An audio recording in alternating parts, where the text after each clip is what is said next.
Imaginons que nous devons faire une course, ce qu'on appelle le 100 mètres plat. Et notre chauffeur, notre enfant, on demande que quelqu'un va faire les 100 mètres par 90 mètres, ou 60 par 20 mètres. Donc la personne a 10 mètres, 20 mètres d'avance sur les autres. Et ce n'est pas tout. Et cette personne aussi, c'est le copain d'enfance de l'arbitre. Cette personne se garde à le sifflet possible. Ça veut dire que si la personne fait au départ, on vous l'a bien. Et tu fais la course. En fait, comme si on veut 40 minutes, il va passer. Donc je pense que dans une élection présidentielle, à un seul tour, où nous avons 5 et 6 candidats, si une personne a les moyens de l'État, a la CENI qui répond à ses ordres, on a tous bien vu comment est-ce que le gouvernement a changé en week-end de la CENI, et ça est légal, et c'est constitutionnel. La propos je disais quelque chose là-dessus, tout à l'heure, c'est la constitutionnelle. Et qui rend le résultat impartisan, il n'y a aucune chance qu'on nous dise, après le 15 ou le 25 avril, que quelqu'un va gagner. C'est pour ça que nous nous battons tous depuis longtemps pour qu'on parle de nous fichiers. C'est pour ça, surtout nous savons que on va nous dire toujours, oui, vous avez des élections, vous êtes dans l'opposition, vous avez des élections, parce qu'on n'est pas unis, vous avez 4 candidats, on vous a gagné, vous êtes que chacun vous a gagné. Comme d'habitude, il y aura du Sénégal dans le pays, mais les gens continuent, on va nous dire, mais tout ce qui est globalement bien passé, alors que le gouvernement peut leur vie. C'est de ça que nous voulons dans le pays. C'est pour ça qu'il faut absolument qu'on fasse le politique avant l'élection. La bataille, je dis, n'est pas dans les yeux, mais c'est aussi. Parce que la bataille, c'est à la CENI. Nous devons absolument faire l'audit de ce fichier-là, un audit propre, sérieux, qui prend au moins 7 mois avec toutes ces actions avant qu'on aille une élection de notre. Et d'ailleurs, on fait une élection, vous verrez que le premier a déposé ma bonne candidature. Très bien.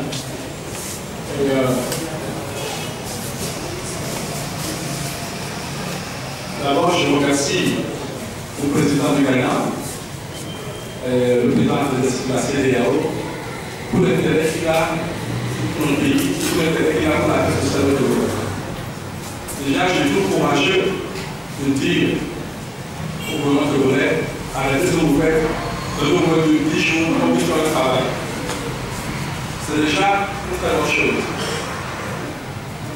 Mais ce que je voulais rajouter, c'est que le président du Ghana a donné une réponse, une recommandation politique. On ne peut pas aller aux élections dans ces conditions.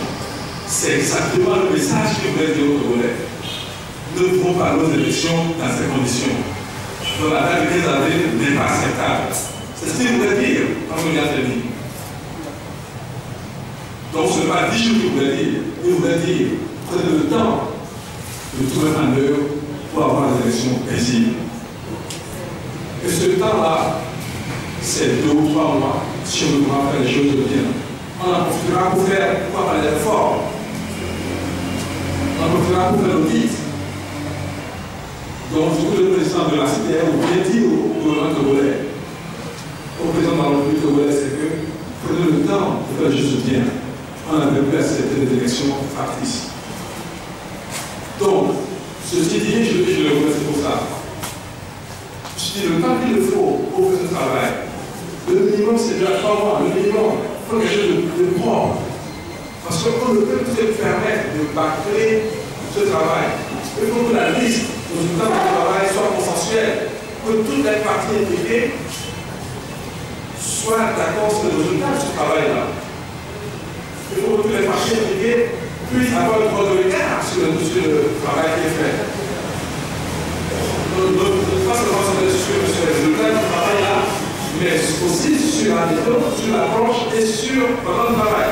Donc c'est important que nous soient au fait de ce débat pour qu'on ait un résultat consensuel et qui va garantir la cause. Après, vous savez, quand sur le début du fichier même, on commence le bac, je vous garantis qu'on se passe sur les résultats. Mais sur le consensuel, sur tout le processus, on traitera des résultats forts. Donc voilà, donc le message du président de la CDAO, c'est que Togolais, faites une pause, faites des choses bien pour le pays. Et je pense que les présidents togolais ont bien compris ça, j'espère.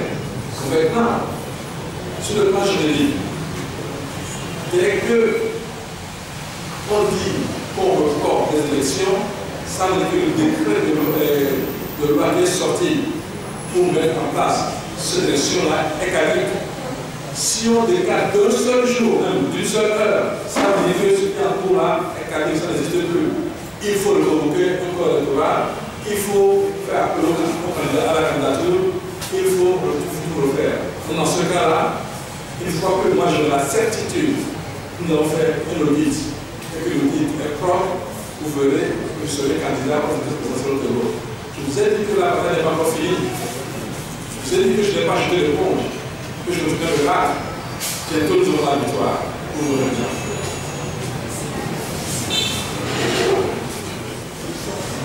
Oui, j'ai été la première personne de gagner la chance d'être investi par son parti comme candidat aux élections présidentielles de Togo. J'ai dit qu'on a investi pour être candidat à de vraies élections et non à une parodie d'élections au Togo.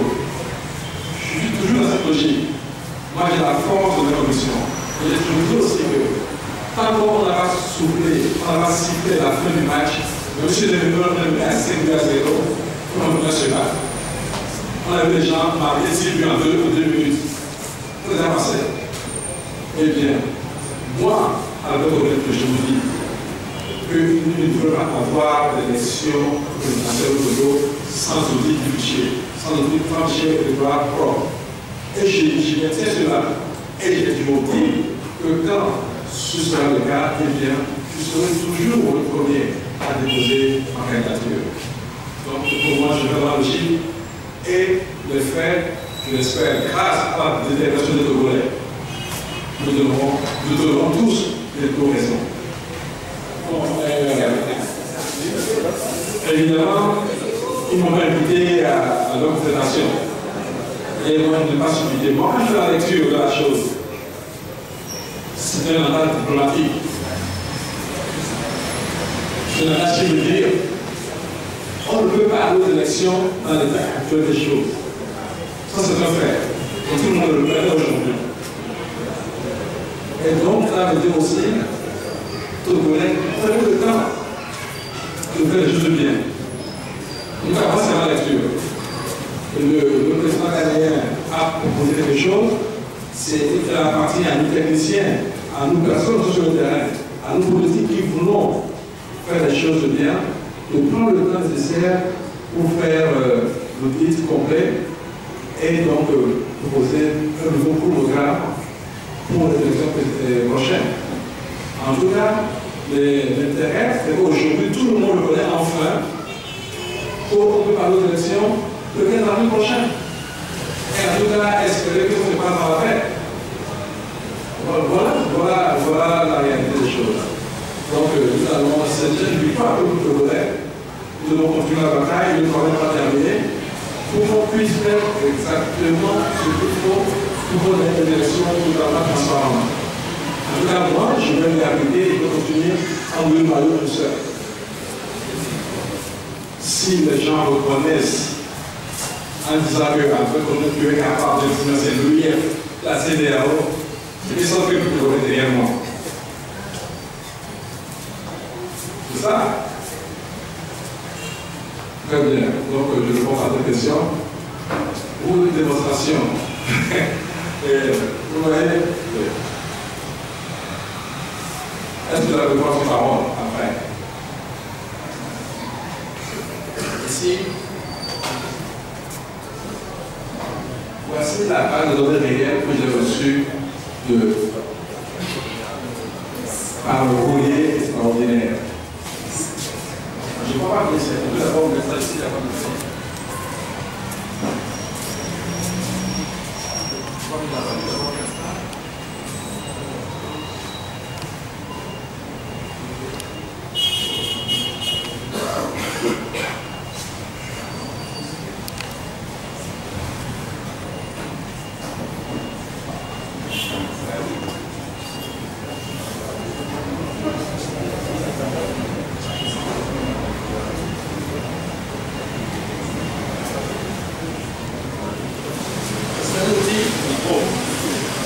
Est-ce que vous avez regardé là? Je vais vous lire. Ici, dans la base, on dit find qu'est-ce que le visa. Voilà, on fait. Si je fais find query visa, là ici.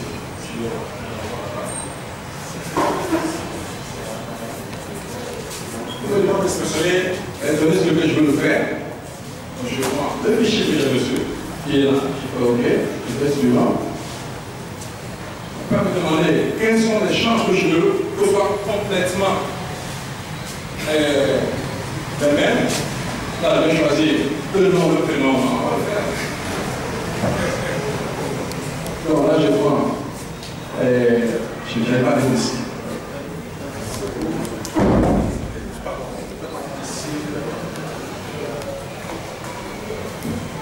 Je rajoute le champ qui m'intéresse.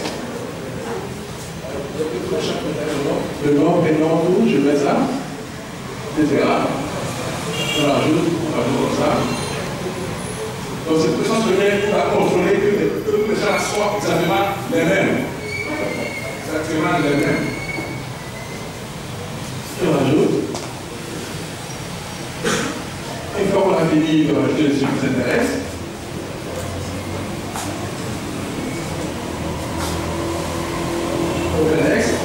on peut rajouter les autres champs qu'on peut voir. On va voir dans ces différents genres, le numéro, le cadre des directeurs, la ville, le bureau, etc. On va rajouter deux points. On fait un pardon, j'ai tout mis. Voilà. On fait next, on fait finish, le programme c'est ça, c'est sur la liste. Donc, d'abord, merci.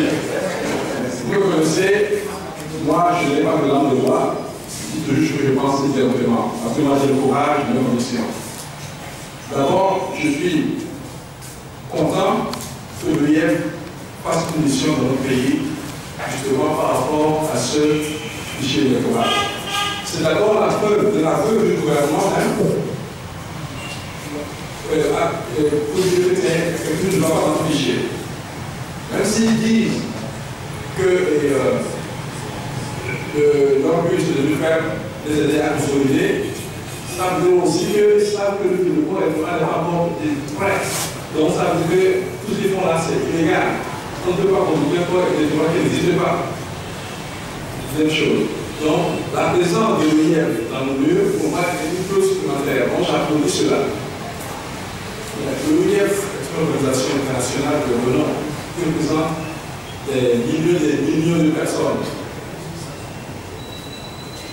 Je suis persuadé qu'elle ne veut pas se laisser instrumentaliser par le gouvernement togolais.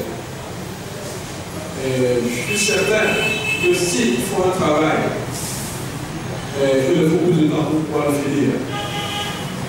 On le saura. Je suis certain que s'ils n'ont pas le temps de tout faire, une partie de ce que les règles de l'art demandent de faire, tel que je l'ai expliqué ici aujourd'hui, et bien nous devons aussi continuer à faire ce travail, mais nous avons fait cette réserve. On n'a pas pu faire l'étude du terrain, on n'a pas pu faire ceci, on n'a pas pu faire cela. Donc, par rapport à cela, voici ce que j'ai comme résultat. Exactement comme je disais aujourd'hui, je vous ai dit que ce résultat que je vous présente, le plan par compte tous les critères de nos titres réels. Donc je pense que nous aurons cette opportunité avec nos peuples congolais. En tout cas, moi je ne préjuge jamais, j'attends les faits. Mais je peux vous faire la confiance que je vais rencontrer, on va discuter et on a beaucoup travaillé. On a échangé nos idées, ils m'ont assuré que ce travail de notre Congolais, que notre gouvernement congolais. Donc on attend de voir ce qu'on nous répond de ça. Ok, pour le conseil, mais comme je disais tout à l'heure, je vais saisir toutes les instances internationales et le gouvernement international pour leur donner copie de notre travail, la CEDEAO, avec son président de l'exercice, l'OIF. D'ailleurs, la CEDEAO même, je vais vous donner ça, le gouvernement congolais, et les autres, tous les partenaires, l'Union européenne, la France, Bruxelles, en tout cas, tous ceux qui s'intéressent au Togo, dans notre processus électoral, auront compris du résultat de nos travaux. Et nous allons continuer à marteler le message. Il faut absolument qu'on fasse des audits propres au Togo avant qu'on aille aux élections. Regardez le schéma que vous avez montré tout à l'heure. Et je vais vous retrouver ça vite fait. Ici. Regardez. À chaque élection, le budget électoral de Togolais change, comme si c'était à géométrie variable. Donc, on ne peut pas continuer comme ça. Il faut qu'on fasse le sérieux pour qu'on ait des élections comme Togo. D'ailleurs, jusqu'à même temps que la série ne soit pas une série politique, mais une série technique, comme dans d'autres pays. Un pays comme réellement indépendance. Au Ghana, par exemple, le président du Ghana ne peut même pas aller appeler le président de la série. Il n'a pas son temps, parce qu'il est là à vie, personne ne peut l'enlever. C'est ça qu'on appelle cette technique. Il a été dédié pour la cause de la nation, que nous allons servir un plan pour les diriger. Donc voilà les conditions que doivent être d'ailleurs les résultats d'un audit, puisque ça regarde aussi le côté légal, dans le point de vue complet. Donc voilà les choses que nous devons faire. Il faut que la CEDEAO de Togo devienne indépendante. Donc on a tous les politiciens de la CENI, qu'on ait ces techniques, qu'on le travail, de faire ça. Comme au Cap-Vert, où j'ai eu l'opportunité de travailler avec eux. C'est comme ça que ça doit se passer. Et bientôt, il faut passer au Togo. En tout cas, une fois qu'on aura fini cette étape de faire l'audit du fichier, on fera des élections propres. Sur les candidats, où vous ferez l'honneur de votre président, assigné sur la technique au Togo. Donc, merci pour la question. D'ailleurs, j'en profite pour remercier notre ami de l'Union qui a fait l'honneur de venir avec nous aujourd'hui ici. Je pense que l'UIF, même si on a trouvé le ministre à dire qu'il vient juste faire une consultation et non un audit, je suis persuadé que l'UIF me donnerait sa signature sur un document qui va approuver un fichier pour représenter à compte de l'école alors que ce n'est pas un. Donc, je suis persuadé qu'ils ont gagné des charges et ne peuvent plus évoluer que la communication. Mais, donc, nous devons faire de nos travaux, nous vont forcément faire un travail de presse, nous vont forcément la rendre publique. Et puis, on a des informations là. Bien. Merci, monsieur.